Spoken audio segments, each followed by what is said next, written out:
Alright guys, welcome back to Formula 1 news, and after an on the whole disappointing weekend for Red Bull Racing and Max Verstappen, one of the reasons why they may have lacked pace compared to Ferrari has been revealed. Supposedly the recent updates Red Bull have brought have actually increased the weight of their car to about 10 kilos over the limit. This may be giving Ferrari a quite significant advantage and also really decreasing how well the Red Bull can look after its tyres. Very much intrigued your thoughts in the comment section below. Hit the like button if you enjoy, subscribe if you're new as always, plenty to discuss today. Firstly, wanted to mention real quick potential driver lineups for 2023. We don't really know what's going to happen with Sebastian Vettel. He's been having a tough time as of late. The race pace of that Aston Martin does sometimes seem to be there, but their qualifying is just so bad that it puts them in an awful position every single race. Vettel's been driving, I think, rather well individually, but of course he's not going to be satisfied competing for the points every single race, and he goes on to say the same thing. We shall see here in a second, but of course questions are still being raised as to what's going to happen with McLaren going into 2023. It was confirmed by kind of Zach Brown, or, well, a while ago it was mentioned, I believe, by Zach Brown, the CEO of McLaren, that there is effectively a clause in Riccardo's contract where they can get rid of him if he doesn't perform.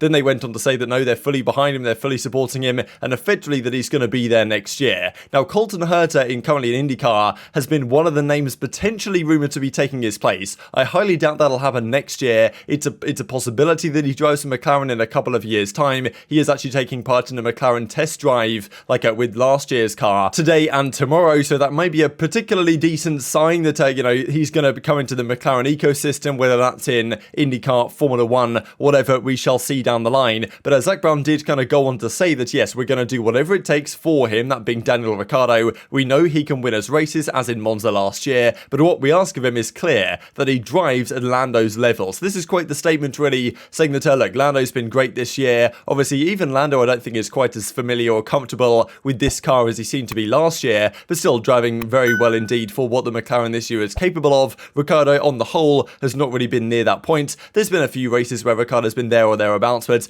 there are still some rumours, right? If Ricciardo was to step aside or if the team was to get rid of him, and they do say they're going to keep confidence in him, right? But just listening to Ricciardo's radio messages and his posture and his attitude, it feels like he's kind of resigned to being obviously the second driver for the team, but also just resigns to scrapping for points every single race. And it's really, you don't see that the same personality that you did before. So I wonder if he's feeling like he's kind of on the way out of the team. Obviously, he can certainly turn around a season, but there are other drivers in conversation. We've talked about the fact that Mark Webber, who knows Andreas Seidel very well, the team principal for McLaren. Webber is the manager of Oscar Piastri, an Aussie driver that potentially could replace Ricciardo in the seat. That was rumoured, but apparently now has been declined. And also there's talk about Vettel, right? If Vettel actually wants to not just compete for points, but for wins, then maybe the McLaren is a seat that in, let's say Vettel keeps competing for a couple more years, who knows if McLaren could potentially get to a point where, like in Monza, they can actually win a Grand Prix again. Seems unlikely, but who knows? So the questions are still going to remain about who the second McLaren seat is going to be until they officially confirm that Ricciardo's staying or another option could potentially come to light. Let's talk Red Bull then. There was actually a fair bit of talk between Perez and Russell, certainly at odds over who was at fault for this incident. I think it was a strange one to me because, yes, Russell kind of hit the inside curb, he oversteered. You can see he still has the full kind of lock on, even as he oversteers off the curb. So maybe Russell should have taken a different line or whatever, but this is generally just stuff like the way this corner turn 4 is designed. It's a very understeery corner, especially with kind of cold tyres on the first lap. It's like these incidents just tend to happen at this corner, and I think Perez really should have probably been wiser here, to be honest, than to make this move. Helmut Marko actually says that Red Bull told Perez not to go for this move. We said before the start, don't go for the move around the outside of that corner. It's not possible because just the way the corner opens up, it makes it really difficult for the guy on the inside to not understeer and maintain that position. And apparently Perez was told about this before the race and effectively said, I'm sending it anyway, and obviously doesn't work out for him. Russell gets off with a 5-second penalty that doesn't affect his race really at all. The front wing damage though did kind of slow down the Mercedes in that DRS train they had briefly, but Perez with the side pod damage eventually has to go out of the race. So interesting really that Red Bull are kind of publicly saying that they told Perez not to go for this. He did it anyway, and this is where, like, look, Perez definitely has great racecraft. What he did in the sprint was pretty spectacular, and he made some great moves on the opening lap of the sprint race. So I guess he thought, I'm just going to send it again. But different drivers, like I think maybe an Alonso or certainly a Hamilton, would not have gone for the move that Perez went for, right? They'd have been like, look, you can't necessarily win a race on a single lap, but you can certainly lose a race on a single lap. And Hamilton, if he was in the same position, probably would just not have gone for it, backed out, wait for a better opportunity, because it was obvious that Perez was going to have the pace advantage over the Mercedes here. With time, Perez would have made the move move and probably ended up on the podium, right? Because of course Sainz's retirement later on. So